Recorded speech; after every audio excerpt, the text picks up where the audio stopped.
broadcasting through a coherent tetryon beam in the Delta Quadrant. This is PoliTreks. The Prime Directive, the Declaration of Human Rights, the United Federation of Planets, the United Nations, World War II, the Dominion Federation War, the Art of War, the Teachings of Sirach, Jesus Christ, Kalis the Unforgettable. Welcome everyone to episode 3 of PoliTreks here on the Tricorder Transmissions Network. I'm your co-host Barry DeFord, and I'm so happy to have you here. I'm also very happy to have the often imitated, never replicated Mr. Shashank and Barry. How are you doing today, Shashank? Namaste, Homo sapiens. I am well, and I don't know if the often imitated, never replicated is always going to be the situation, because one of these days, one of us is going to have a transporter malfunction, and before we know it, we have an evil twin in the universe. Well, as long as they're as good as Thomas Riker was at stealing the Defiant, I've always wanted to go on a ride. So that would be the only stipulation on my end. As long as my evil twin was crafty, then that would be fine. Also, if they could do laundry, that would also be really cool, because that's something I don't like doing. I'm a simple man. If I have the beard that he has and look as good, I think I'll be good. I have no issues with that. Yeah, you guys should all be very happy that this is not a video podcast, because I can't say I look hardly as good as Frakes, even at the tender age of 34. I'm just not working that out very well, but here we are. So today, we're looking at a really interesting episode for you all. I did a bit of work just in terms of spies and stuff like that. Shashank came up with the idea and was like, "Hey, let's do this episode on spies. What a great idea!" And I thought, you know what, this is good. I don't have very much that I'm doing at home right now. I'll just get a little bit of research started, and wouldn't you know it, this has turned into probably not the only episode on spies we're going to do. Yeah, this has turned into, for what we have so far, a three-parted episode. And it certainly stemmed from each of us going down respective rabbit holes, each of us then getting together and going down rabbit holes. And it just started with our love of spies and the representation of spies. And on a much larger picture, it started mainly because there is so much activity related to spies and collusion and who belongs where and who's loyal to what in the news that's happening around us, that made us go deep into the idea of spies in Star Trek. Exactly. And to think that there being a lot of rabbit holes when you start learning about spies, I don't really think that's necessarily the most surprising thing. So maybe it's funny that I didn't necessarily see this coming, but Star Trek itself is no stranger to espionage, spies, all of those intriguing things that take place in every single series. We're definitely going to be touching on basically everything so far. And yes, even some new developments or possible new developments that may be happening in the most latest series of Star Trek Discovery. Just seems that you can't get away from spies in Star Trek. Maybe that's because it was a child of the Cold War, and maybe it's just because spies have been a thing long before. Who knows? So this should be an interesting look and an interesting deep dive into the spies of Star Trek. While you're listening to this episode, you'd also be doing us a huge favor if you could like us on Facebook and follow us on Twitter. We talk about what we'll be recording for the week. We share inspirational quotes. We share cool discount codes every time Star Trek puts out a discount code for their shopping sites, because we all love those Star Trek mugs and hoodies. Just follow us on Facebook at PoliTreks. That's PoliTreks. And you can follow us on Twitter as well at the same at PoliTreks. And Barry, how can people get in touch with us through the Tricorder Transmissions? Well, as you said, we are proud members of the Tricorder Transmissions podcast network, and as of this recording, we are now on the other side, the upside of 250 episodes. Woo! With the Tricorder Transmissions network. I mean, PoliTreks, we have now, as of this recording, we have managed to contribute 3 of the 250 episodes.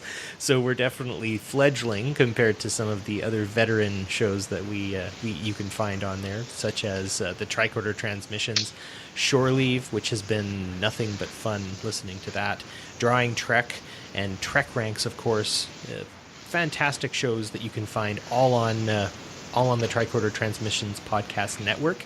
You can also call in to the show and leave a voicemail by calling 609-512-LLAP. That's 609-512-5527.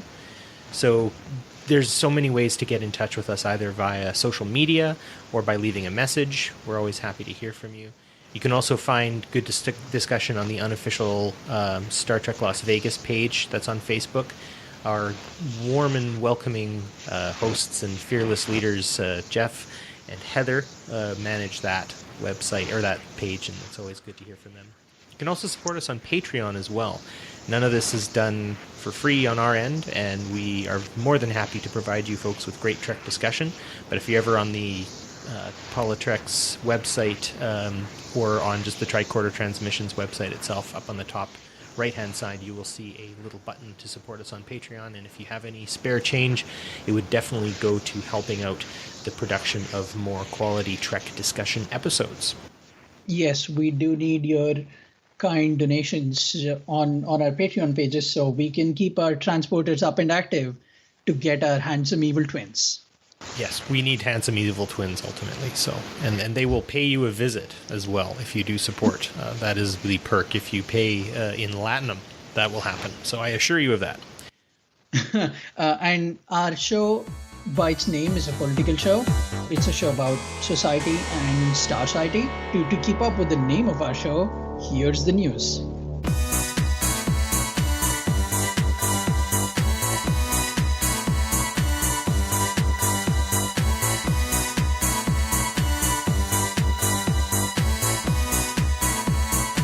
Thank you for sticking around. As part of a show that attempts to bridge politics and Starciety, we spend a little bit of time talking about current events, is mainly in the realm of politics and society and our world of Star Trek. And we try to get better perspectives by bridging things together from the universe of Star Trek to the real world.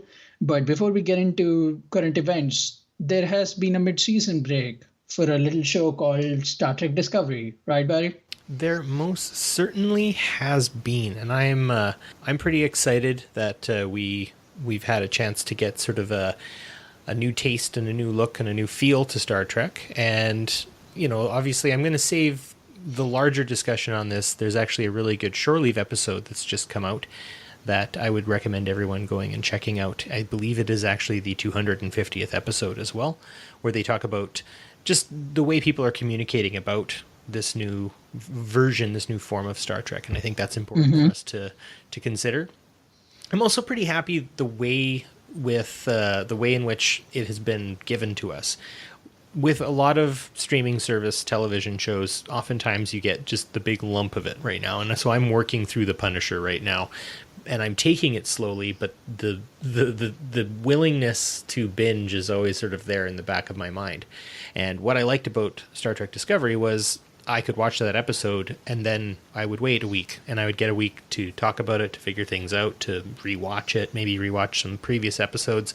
So, I mean, the more episodes you get, obviously, the more you're going to binge, but you're going to be binging previously watched stuff, and you can pick up those details and stuff. So in terms of the dosage, I've been quite happy with the way this has rolled out. What about you?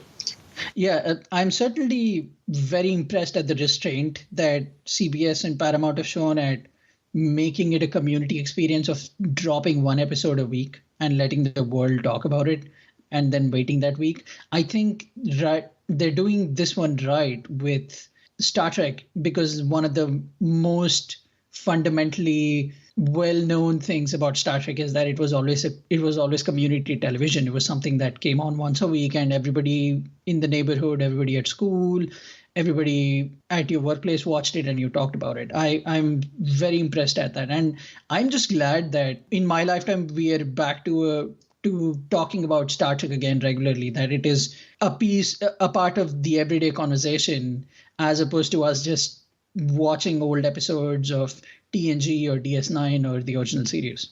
I would also say in that, good or bad, the conversation is great, and I'm just so glad, like you've said, just to be talking about Star Trek again, and it's going to bring a lot more to talk about. My goodness, I can't wait until Star Trek Las Vegas in 2018. We're going to get a chance to talk even more about new Trek, and that for me is just a fantastic thing. You're absolutely right, Shashank. It's the 25th anniversary of Deep Space Nine, and you and I are going as Holodeck Bashir and O'Brien. We are doing that. Okay, well, I have a command DS9 uniform. I don't have a operations or medical one, but Christmas is coming. Just gonna say. All right. Well, now everybody listening to us knows what we'll be dressed as, and be on the lookout for us. Also, be on the lookout for folks from the Tricorder Transmissions Network, not just because we're a part of them, but because they're awesome. Folks from Trek Geeks, because they're wonderful people and delightful, and their podcasts are amazing. If you see John Champion and Ken Ray, I still think, because I am the cheap Canadian discount of John Champion, you can always ask what that discount is worth, because I do think it is on a sliding scale of economic value, and I'm sure he'd love to tell you all about it. As part of the responsibilities we have on this show that we as co-hosts have taken upon, we talk about current events. And unfortunately, most of our news today is bad. As we record this, we are a couple of days out from the terror attack that happened in Egypt that killed 305 people. Victim counts are still happening, so we do not have an exact head count. There are fingers being pointed. There are blames being made, but it reminds me of the John Harrison / Khan story arc from Into Darkness, first and foremost. And then it reminds me of some of the more nefarious tactics of the Maquis and the Cardassians, and just organizations in the universe of Star Trek that take it upon themselves to commit heinous acts in their definition of the greater good. When these groups act, these terrorist groups act, I mean, it's so easy to respond so quickly with, a little sad face emoji on Facebook and stuff like that. But I think one thing we have to keep in mind as well is we all share a planet. And, John Harrison's attack in Starfleet was an attack that took place, in the middle of Starfleet's center, and that's very important to understand. And the reaction to that was very much one of, we're a unified front and all this and such. And it's hard sometimes for us, say in Western countries, I don't have to worry about that sort of stuff. Of course, I do live in Northern Canada, and I commute on the highway to my job every single day. So in that case, yes, there are some pretty slippery and scary days from time to time. And a colleague of mine actually ended up in the ditch for the entire day just recently in a pretty bad snowstorm. We do definitely have things to worry about here, but immediate and sudden destruction like that really does. It can make one feel sad, and at the same time, sometimes I worry it makes us a little bit immune or desensitized. I mean, just a few weeks ago, there was an explosion in Somalia. And a few months ago, there was a larger explosion in Kabul, Afghanistan. So, I mean, we're no stranger to these things. And it has been mostly blamed on Islamic extremism to that extent worldwide. Of course, they are not the only people who do horrifying and heinous acts. Extremists from every walk of life are capable of it. I mean, we're also a few weeks away now from the attack in Las Vegas as well. But I guess how we react is always very, very important to me. And I would say if you're able to support Doctors Without Borders, Amnesty International, UNICEF are always really, really good. But even just to take some time to reflect even deeper than just putting a sad face emoji, and maybe thinking a little deeper into why these things are happening. I mean, nobody wakes up, I think, in the middle of their life at one point and says, I'm going to become a terrifying extremist who does horrible things to innocent people. There's a lot that's in on that. There's a lot there. And to think about it a little more deeply as to what maybe we as a society over here can do for societies over there. Yeah, it has been more than a decade since 9/11 happened. And ever since 9/11, for better or for worse, terrorism and the way we respond to it has been part of the conversation we have every day in our lives. We hear of an incident, we hear of an update or a development or something that happens that ends up with someone somewhere dead through no fault of their own. It certainly is tragic, but just like in Into Darkness, where we find out that as horrible and as vile and as awful a superhuman terrorist as John Harrison is, some of the things he points out about Starfleet and the secret organization within Starfleet that we eventually find out is Section 31 is doing turn out to be true. And this might be a good time for us to also reflect on the fact that just like in Into Darkness, there might have been imperfections in the way we responded to terrorism. Certainly, if there was better care and better sensitivity taken to the way we approached the whole situation, we would not have been continuing to fight it in one form or another after a decade. And maybe we would have saved more lives than we ended up saving in the bigger picture. Reflection is always so very important in that. And one thing I'm happy about was there was some Star Trek that was taking place in and around that very awful time. I turned 18 2 weeks before September 11th, and though I'm not an American, I'm a North American, and being Canadian was close enough for me. And I think about the Xindi arc that takes place in the Enterprise and on the Enterprise series, and I feel very much that there's a lot there. You know, that one attack, you know, in Florida that they do. It definitely brings people together, and we're going to go get them and all this sort of stuff. But as Archer's crew gets deeper into this world, the Xindi situation, they start to see sympathetic causes taking place within that. And I'm always brought back to a Beck song called Dark Star, which actually came out in and around that same period of time.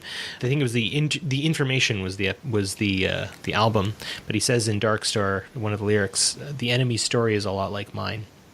And I often think about the aftermath of this tragedy in Egypt. What's that going to make, right? Who's that going to create? If you get someone who wants to join Starfleet because of what happened to their home, say they lived in Florida and they were killed, or they weren't, but their family, say, was killed by the Xindi, how's that going to paint the way they act in Starfleet?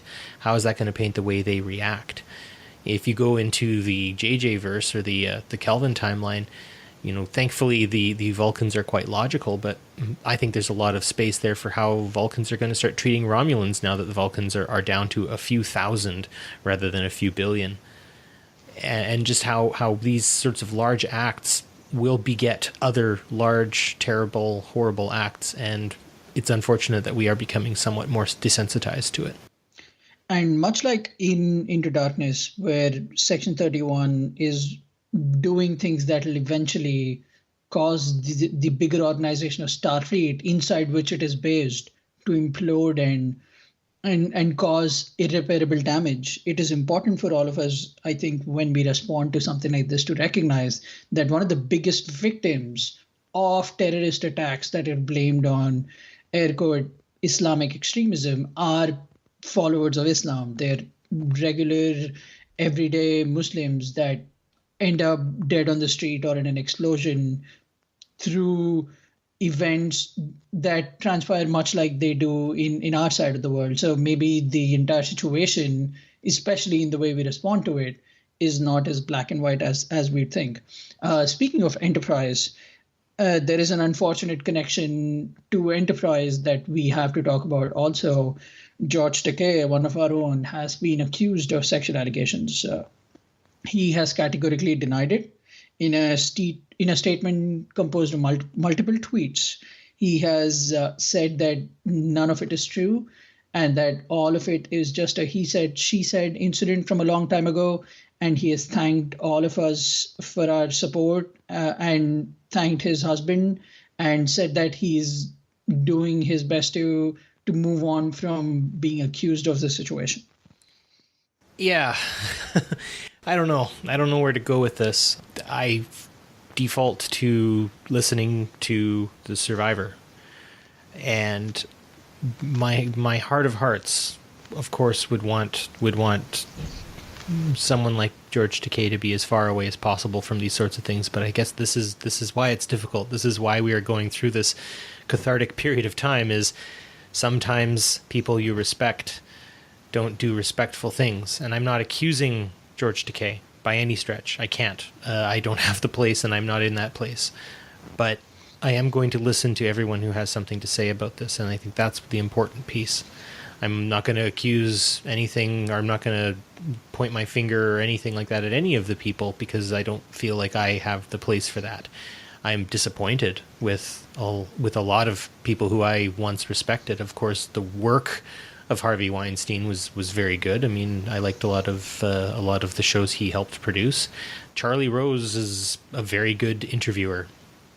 But those people are disgraced now, and we have to come to terms with that and understand that.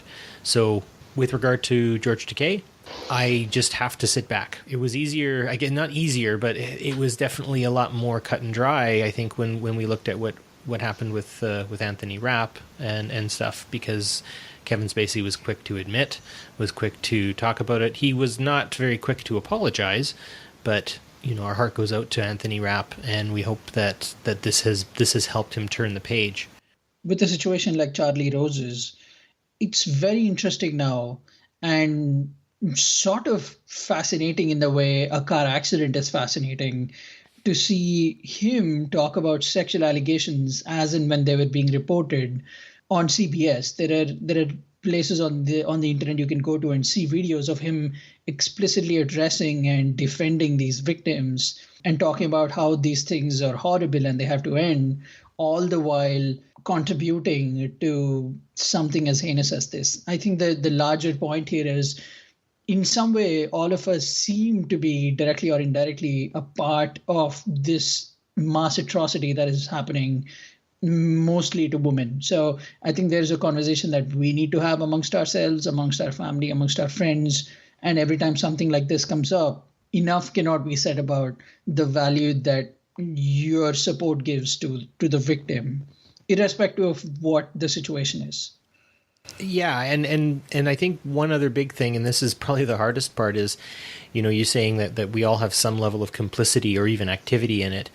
We all have to understand that that's a thing. And as a male myself, a white male who, does hold certain positions of power, I have to make sure that I'm standing up as much as possible. And, it's funny because if I say, notice some sort of harassment taking place against another person and whatnot, I should stand up for that person who's being harassed. And that might come with its fair share of physical, verbal, maybe even social consequences. But to just allow myself to kind of sit in that tower and feel safe and know that it's not going to affect me is a problem. And that is part of the problem. And, it's not easy. I'm an educator, and I have dealt with issues where individuals I either teach or work with have brought up problems that they have had that could stem from those sorts of issues. I'm being coy because I'm a member of a union, of course. I'm not going to talk about anything too specific, but I try to instill in my students and fellow staff that idea that we need to stand up for what is right and what is just. And if somebody is feeling upset or unhappy or harassed, we need to make sure that we stand with those people. And so that's kind of where I'm going to sort of rest my case when we talk specifically about George Takei. Because it was important to both of us that we just not keep everything so doom and gloom, I wanted to share on the air the experience I've had this Thanksgiving as an immigrant from India who lives in the United States. It's no secret that immigrants generally, people who've moved from one place to another, have trouble finding friends. But as opposed to one Thanksgiving that I used to attend for my old boss that I've been attending the last couple of years, things have gotten so much better that I now have attended 3 Thanksgiving dinners this year. And I am pretty sure I've gained 20 pounds, but it was totally worth it. I got to attend 3 different kinds of Thanksgivings. One of them was called a Friendsgiving, and it's a tradition where it's a newer tradition where Americans have abandoned the idea of a regular Thanksgiving around a giant turkey with family, but instead do Friendsgiving, where they invite friends and everybody brings their own food and everybody shares a potluck meal, and then we sit down and play board games. So that is exactly what I did a week ago for Friendsgiving. And I attended another Thanksgiving earlier this week as part of one of my friends from Germany who came back to the United States to visit her adopted family, and she invited me. And that was a tradition, more of a traditional Thanksgiving, but it seemed a good blend of a Friendsgiving and the Thanksgiving, because there was food that I could eat. I'm a vegan. There was food that was made that I could eat, that people like me who did not eat meat or dairy could eat. And there was also the traditional turkey, and everybody had a big, nice meal. And then we sat down and played board games. And just yesterday was my full traditional Thanksgiving dinner with my new boss who invited me. I ended up having a full traditional Thanksgiving meal with some things that I could eat, but the food was the least of it, because I got to meet his extended family. I got to meet his brothers, his sisters, their kids, and I got to play ball in their backyard. So I had a full spectrum of experiences that I'm immensely thankful for, pun intended. That's so great to hear that you're enjoying that. And I don't want to take this into another dark path too much, but of course Thanksgiving does have its dark history as well in terms of how the treatment of First Nations and Native Americans were. But I think your experience specifically, Shashank, is wonderful in the sense that you are getting to get together and be together with other people and be with new friends and get new experiences and learn new things. That warms my heart. Of course, Canadian Thanksgiving was in October, but that's because there's a lot of snow on the ground where I am right now. So we have nothing to be thankful for anymore because it is the dead of winter. And while I go and try to find a pair of pants with a bigger waistline, please stick around and we'll be back with our main topic today.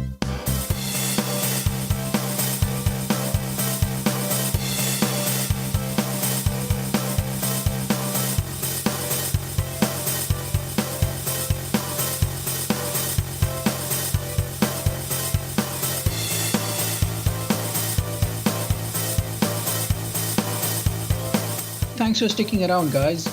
We are now in our main topic segment. This main topic today deals extensively with spies. Our episode today is called Spies in Our Starciety.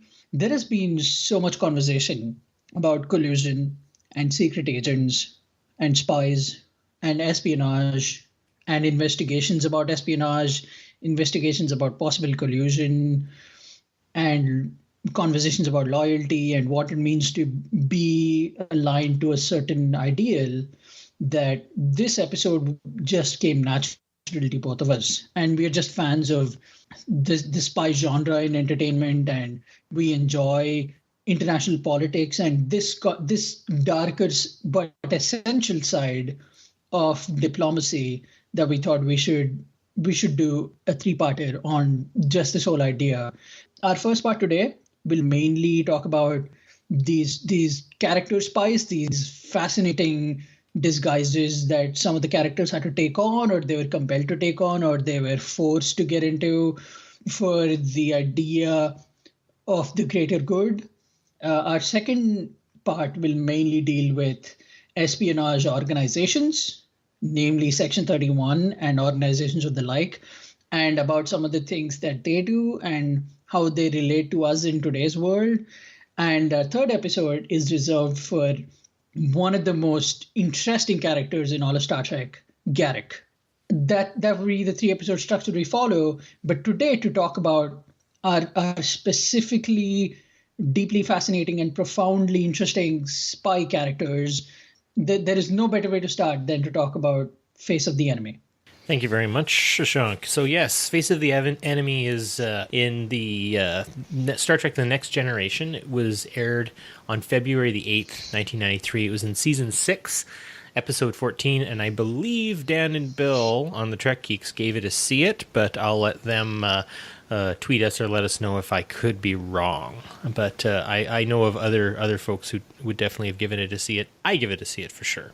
So I'm not going to go into any sort of 3-minute, that actually turns out to be 10-minute synopses too big, other than the sense that Deanna Troi is abducted by the Romulans, and she wakes up and is, unfortunately to her, she looks exactly like a Romulan, and she kind of freaks out. She finds out that Vec, a member of the underground movement that's taking place on Romulus, run and set by Ambassador Spock, is moving in this direction. They want to get some high-ranking ambassadors and high-ranking officials out of the Romulan Empire. They're trying to defect and help the cause of unification between the Romulans and the Vulcans. Troy basically told, there's no way out, you have to help us. And she ends up having to do this, having to act along with Vec that she is actually a member of the Tal Shiar. That amount of secrecy is going to give her clout, and it's going to give credence to her presence on this ship.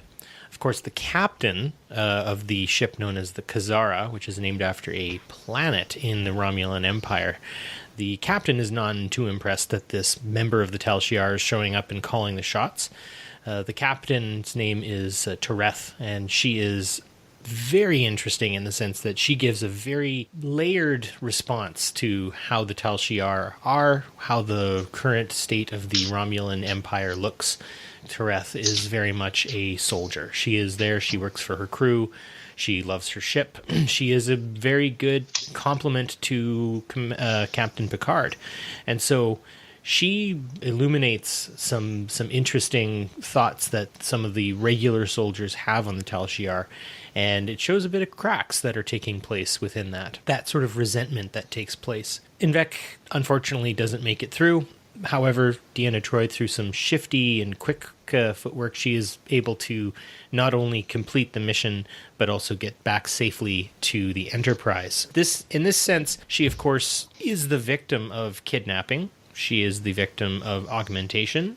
And that's there's a lot of violation that is taking place, but she is given no other option but to just react and just go through with it. So it's a good episode in the sense that she first has to kind of go through stages, I think, of realizing what's happened, saying no, denying it, and then ultimately she takes charge of the situation and does a fine job. In classic Deanna Troi fashion, she is able to read the emotions of others and kind of know where she's going and can use that to her advantage to save things. Of course, also Captain Picard and the members of the Enterprise play along when they suddenly see her staring back at them on the view screen. But more than anything, Troi is not a willing participant to begin with, and she has to become a willing participant, and that's a matter of survival for her. Whether she agrees with the situation or not, it's just not the thing.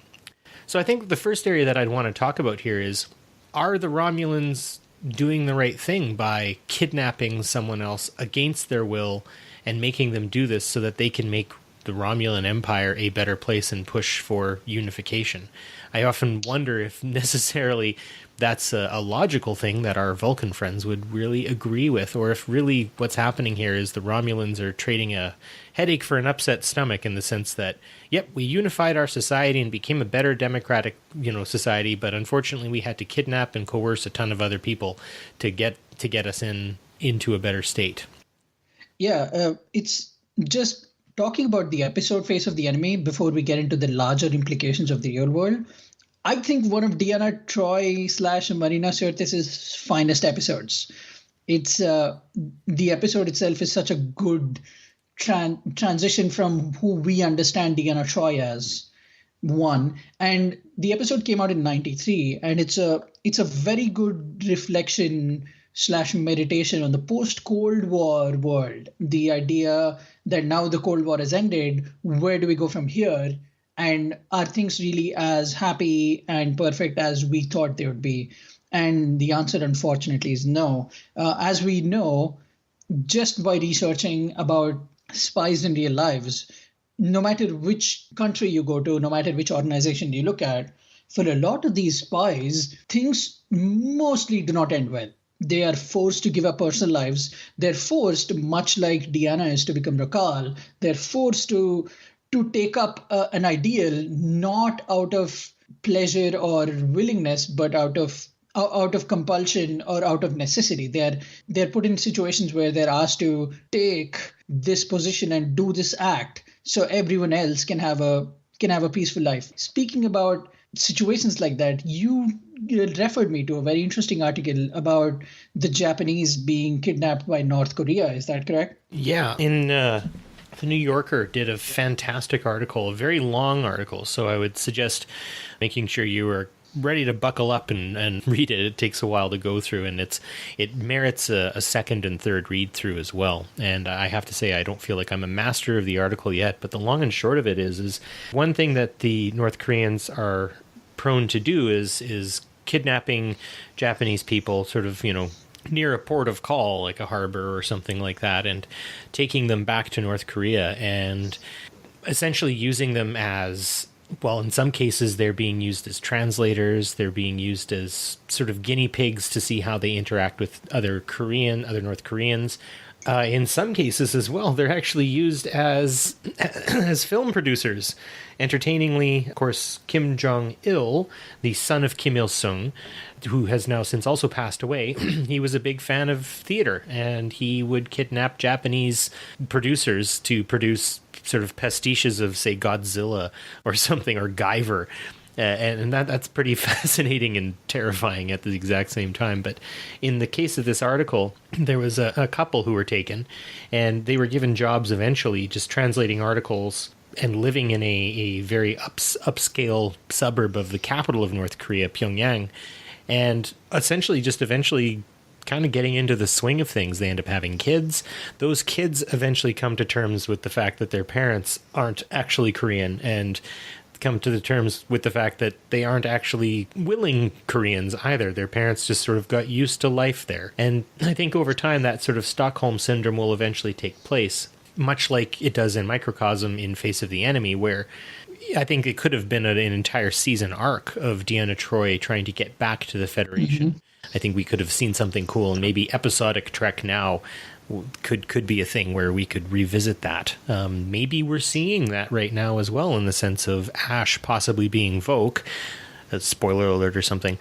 But overall, none of this is taken just sort of out of thin air, and I wonder to a degree if that situation with Deanna Troi was perhaps influenced a little bit by what happened to Japanese people when they were kidnapped by North Koreans. The article in question, I think it took place in the late 1970s, July 31st, 1978. Kaoru Haisuke and his girlfriend Yukiko Ukudo were just chilling out watching some fireworks, and then they get kidnapped. They get taken on a boat, then they get brought into a car. They're given heavy sedation. And the craziest part is their kidnappers do threaten them, of course, with death and everything like that. And you will die if this doesn't work out. And that reminds me of Invec. He's not going to kill her. I mean, he would let the Romulan authorities kill Deanna Troi.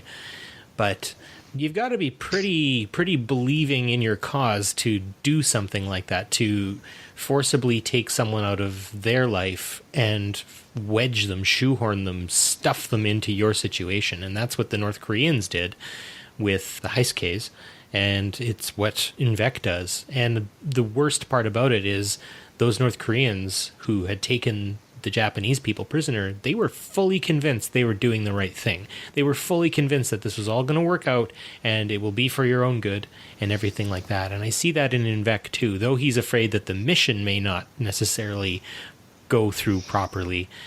He fully places that on Deanna Troi. Like, you cooperating will make the mission work, and you not cooperating will make the mission fail. What an impossible place to put a person. Yeah, and much like in Face of the Enemy, where Deanna Troi is compelled to do this act of infiltrating and putting her life at risk, just like every normal human being would, she reacts with a spectrum of emotions. And she comes very close to saying, I don't want to do this. She actually just flat out says, this is not something I would be good at. But then she's brought face to face with the beings whose lives are in danger, who are being kept in stasis that she has to help rescue. And that is very similar to what is done in our world today. The highest point of spies in our real world society is undoubtedly World War II and the era that followed. Right around then, there were spies all across Europe and the United States. And espionage had almost become a commonplace thing in our society. There were stories about spies being outed everywhere, some posing as royal servants, some posing as everyday suburban families, the family members. And the thing that we can trace back to about a lot of the spies that existed around that time and even today is that there is some deep personal tragedy that has happened that has affected them due to a war or due to loss of friend relations that has forced them to become who they are.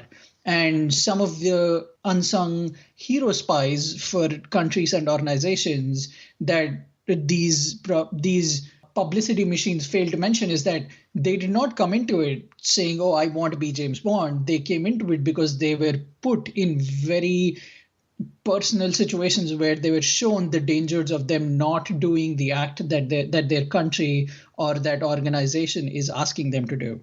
And I wonder if Deanna Troi is going to receive some kind of commendation. I mean, it doesn't get mentioned, right? We go into the next episode after this, Tapestry, which is an amazing episode in its own right. But no, that's it. Deanna Troi she did her part. Moving on. And that's an interesting way to put it, that how many people have had to live completely different lives? How many people have had to completely deny their own individuality to become a spy for the good of what we maybe enjoy today as well? And you think about, Remembrance Day or Veterans Day, depending on what side of the border you're on in North America. Do we talk much about spies? We tend to deride them to a degree because their whole point is deception. Their whole point is sneak attack and stuff. And as we find it fascinating, I don't think we see that as a sporting way of doing war.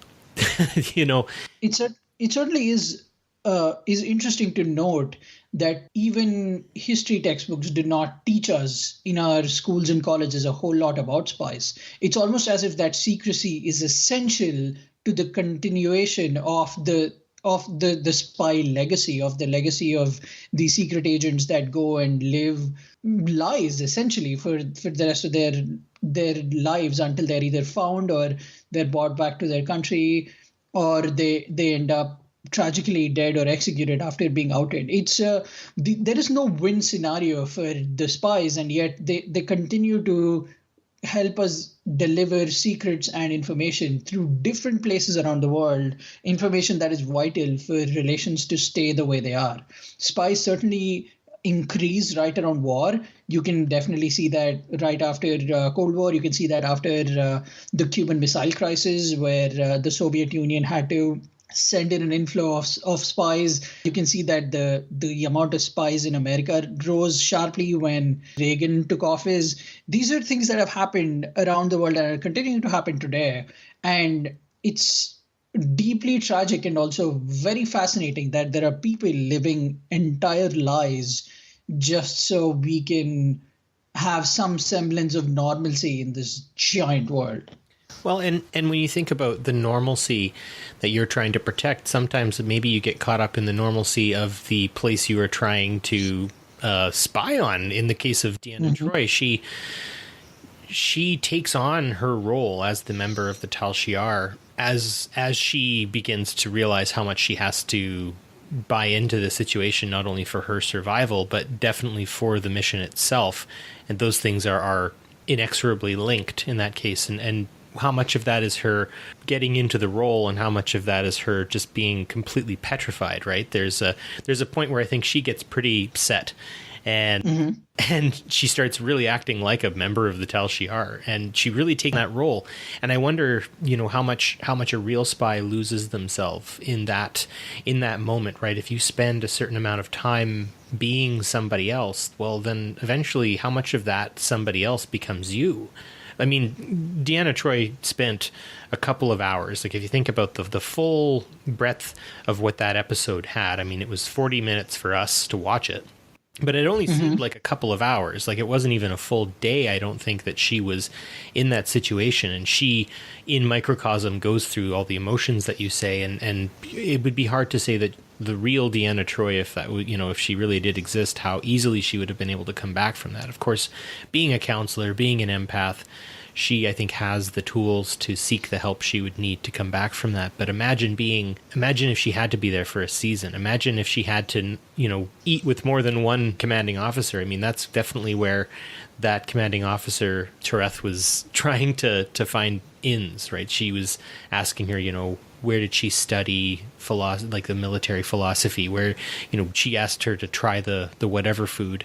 And you never really find out if that food was what she actually ate or not. She just sort of criticizes it and moves on. And just living that life of deception over such a long period of time, what that's going to do to the human psyche. I think the bigger concern also, just to build up on what you're saying, Barry, is that what happens to a person after they're essentially asked to come back to their normal lives after living a life like this, where they're made to see the very bones that society is built on and the quote unquote normalcy that exists. After they experience all that and then they come back and are asked to live lives like we do, is there ever a chance that they come back to their family, their loving home, and they can feel the same? I think there is a certain trauma that even Deanna goes through that she carries upon herself that she doesn't show because she's supposed to be part of this ship that is supposed to be one of the most efficient ships. And if she's not doing her job, things fall apart. And I think she's going from one lie to another closer truth where she has to deal with the fact that I have done this thing that I was never ever expected to do. And it brought me so close to death, and it brought me so close to losing myself and who I was. And now I have to come back and talk to people out of their everyday problems like an empath, like a psychologist. And there is something so fascinating about taking a character who's supposed to be the mental torchbearer of that ship, someone who's supposed to have their composure retained because her job demands it, and putting them in this horrible situation where they're asked to abandon everything they know to commit an act and play along with the lie. Well, and Deanna Troi, of course, is the victim of many different types of violations throughout the TNG arc, even into the movies. Yeah. So you're absolutely right. She has to deal with a lot. And I do think that when it comes to people who bear the burden of that, Deanna Troi, or of, so the plight of the crew, Deanna Troi, I wonder sometimes if she outpaces Picard even to that degree. You'd mentioned, though, coming back. And just to talk a bit more about the New Yorker article that we will actually post as well for everyone to read and comment on. Yeah, of course, absolutely. My insights aren't as important as everybody's insights, and we'd love to hear your input on the matter. This is a very fascinating topic, but some of the Japanese people who had been kidnapped and had spent 30, 40, 50 years in North Korea, they unfortunately were kind of reluctant to come home.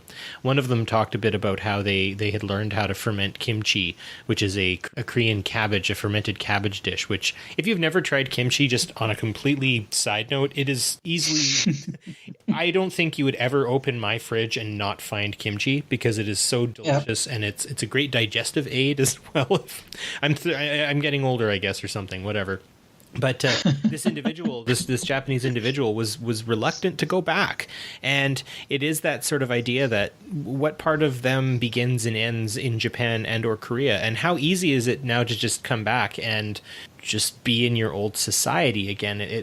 There's got to be a transition phase. It's not a willing move, and as much as you may miss home or want to go home, when does home stop being home as well? And so, I don't think Deanna was gone long enough for that to happen, but right. Who knows? And maybe just to go back to Discovery, if Vok turns out to be Ash, well, that's going to be a major transition for him, because I think he has set some roots down in the Federation, and that's not going to be easy to walk away from. Even if you are a devoted follower of Kahless, I think he's made some pretty deep connections with some individuals. And that's not to say that every North Korean that those Japanese people encountered were mean-spirited spy masters trying to control your life. Some of them were just individuals who they lived nearby.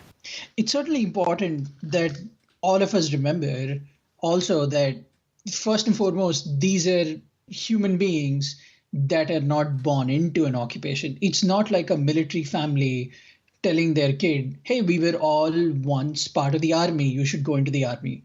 These are people who probably do not have family. And the organizations around the world also, if you just study the way the factors that they take into recruiting a spy or a secret agent, the most important thing you'll see there, at least to me, is that they try to find people with no parents, or people with a single parent, or people who have abandoned their families and have gone into a life of voluntary crime, but somehow have exceptional skills that the government could use. They seek out these people. So there is that emotional disconnect. And I do think there was, in Face of the Enemy, some of that was addressed when we go into a little bit of the backstory of how Deanna Troi ended up there and what they're trying to make her do. But in our real world, it's very important to also understand that these are things that might happen to someone that you and I might have talked to at some point in our lives, and then they're just taken away and are asked to live this lie. And it certainly has, no matter how long it takes, or no matter which situation you're put in, and no matter how it ends, I don't think this is a situation that will not fundamentally change you. If you're asked to go be someone else and live every second with the fear of being caught, the fear of being outed, or the fear of being killed, I don't think that is something that you can come out of and try to live a normal life. Well, no, even look at the tension at the dinner table, right? When you can tell, Deanna's just going with anything. It's an exercise in like high stakes improv, I guess is the best way to think of it. Like, that's really what being a spy is. And in those moments, you're just like, well, I hope this works. They might be on to me now, but here we are. And to live under that kind of tension, you're absolutely right. The human body cannot sustain that forever. You're really pulling some overtime hours if you're going to go be an embedded spy. And for that to be workable and operational in a sustained sense is it's laughable to think that any human being could psychologically make their way through that.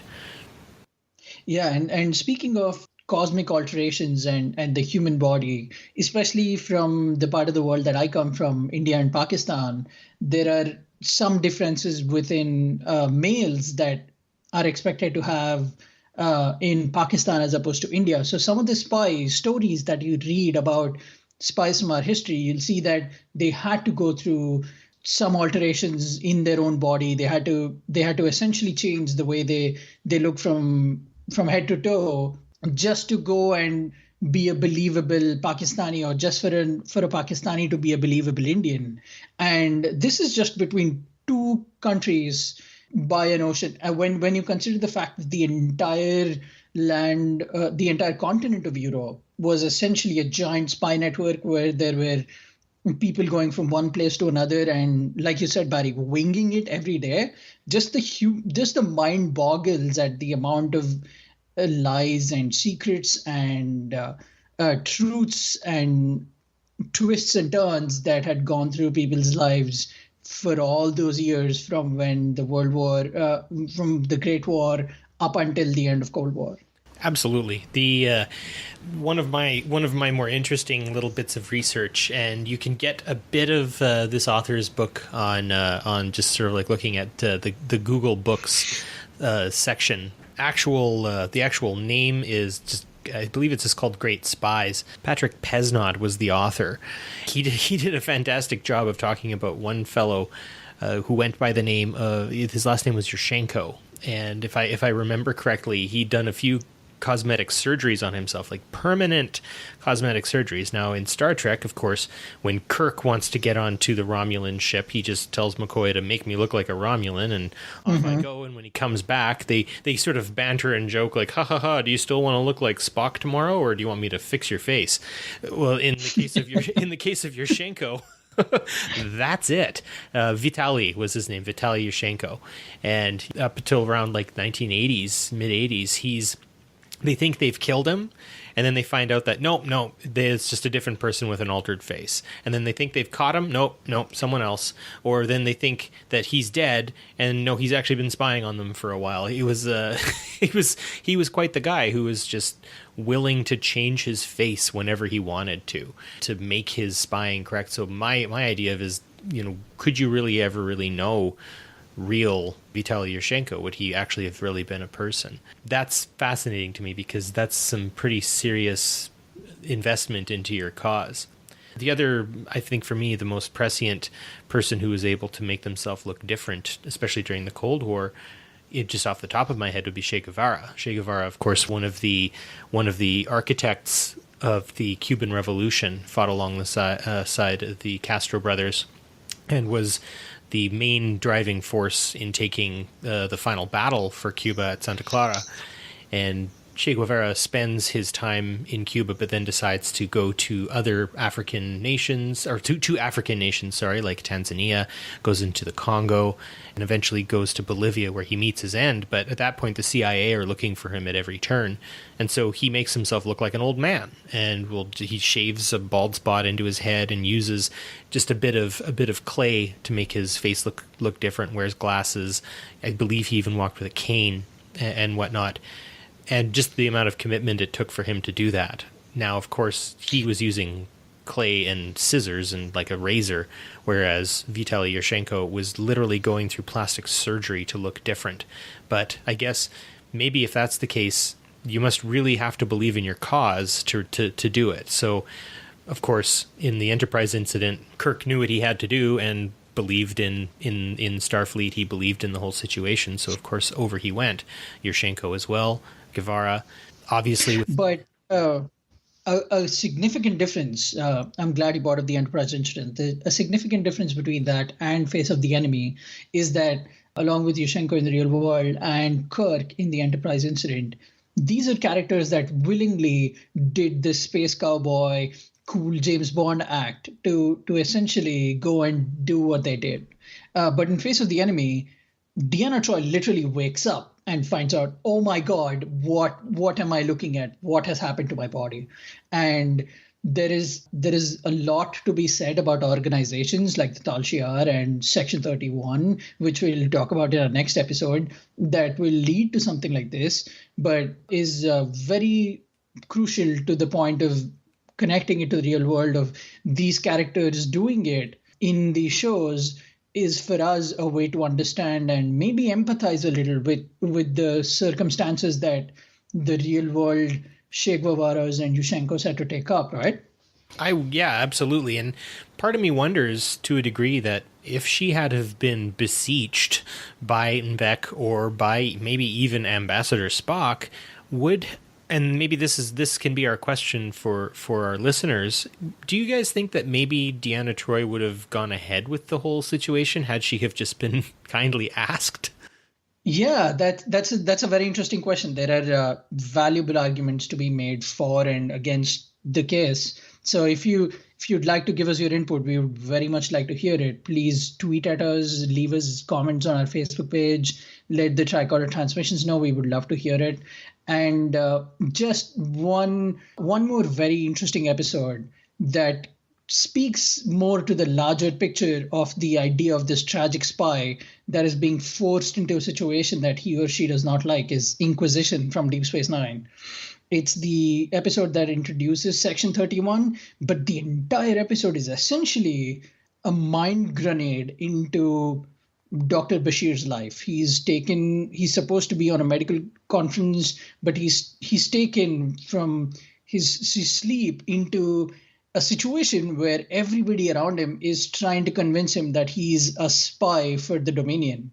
It's the entire episode is a good metaphor for the way the spy life is begun for people. It starts with propaganda. It starts with people convincing these impressionable young minds that there is something dearly wrong, and either you are responsible for it and you have to fix it, or you can help us turn the tide by doing an act that is illegal. You have to go live a lie and you have to give up everything you could ever have so we can have this particular piece of the puzzle that we need to stay strong. In Inquisition, much like with Deanna Troi, Dr. Bashir is put in a situation that he has not agreed to. And there are people that are cosmetically altered. There are people that are surgically altered. He's essentially put in a large holodeck where he's made to confront these friends that he has grown to love in Deep Space Nine, trying to convince him that he is actually a spy for the Dominion. And toward the end, you find out that all of it has been essentially a way to recruit him into Section 31, the secret organization in Deep Space Nine that is trying to fight in the Dominion War for Starfleet. So maybe that is a good way to booknote our conversation on spies in general and begin our deep dive next episode on Section 31, the Tal Shiar, the Obsidian Order, and the like that exist within Star Trek, and start comparing them to, say, the CIA, the ICI, even maybe some East German, the Stasi or the KGB, and looking at the methods and protocols and values that these groups, or maybe even the shedding of common human values or common decency, that they are willing to go through to achieve their aims.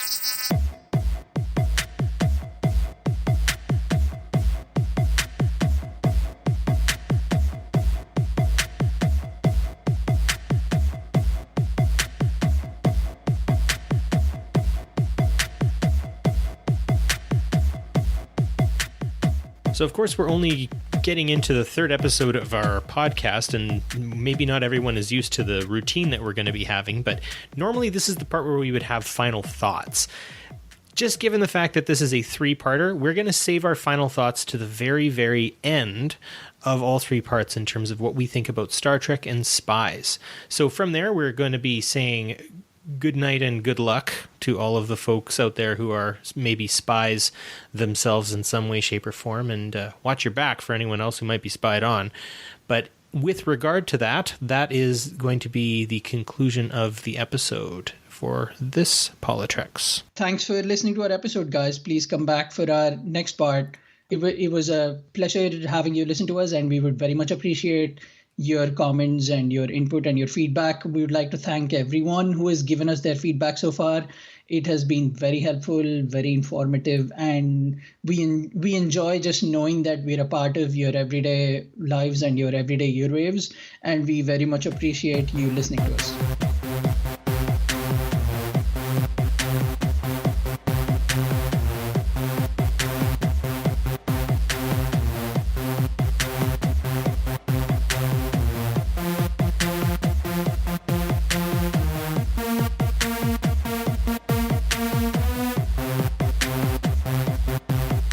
That does conclude our episode for this part of our Spies arc, but we do have plenty more wonderful shows that you can listen to on the Tricorder Transmissions Network, so do check out the website on that. And if you're looking for any other fantastic Star Trek conversation, you can always join our friends Dan and Bill. The Trek Geeks are always a pleasure to listen to as well. And please follow us on Twitter at PoliTreks, PoliTreks, and that's the same name of our Facebook page. Please follow us there too. Listen to our podcast, share them with your friends, comment on our posts. We love listening from everyone around there, and just be happy. We always hope you be happy and that you live long and prosper. And onward to Starciety.